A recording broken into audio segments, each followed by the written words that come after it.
عشق ادب کا نام ہے کیفی، یہ بھی ادب میں شامل ہے۔ عشق ادب کا نام ہے کیفی، یہ بھی ادب میں شامل ہے۔ جس کی محبت دل میں بسی ہو، اس کی گلی میں جائے کم۔ جناب من، میرا یہ ماننا ہے کہ محبت ایسا راز تھا، اسے دل کی اتھاہ گہرائیوں میں رکھا جائے تو یہ مزید باوقار، گہرا اور پاکیزہ رہے گا۔ میری اسی سوچ نے ہیر رانجھا، ٹونی مہیوال، سسی پنو اور لیلا مجنو جیسی داستان لوگوں پر تنقید کا مجھے حوصلہ دیا۔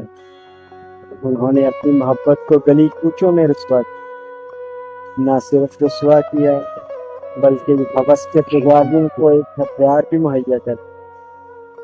جب محبتوں کے تذکرے ذب عام ہو جائیں تو ان میں حیا کا عنصر ختم ہو جاتا ہے۔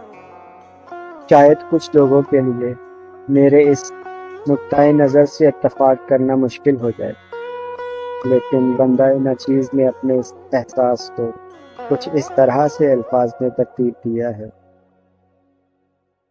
حالت ہجر میں احوال دل جو بھی ہے اسے بیان نہ کر۔ حالت ہجر میں احوال دل جو بھی ہے اسے بیان نہ کر۔ محبت کو محبت رہنے دے، داستان نہ کر۔ محبت کو محبت رہنے دے، داستان نہ کر۔ وہ نظر عنایت تو دل ہی دل میں شکر گزار رہ۔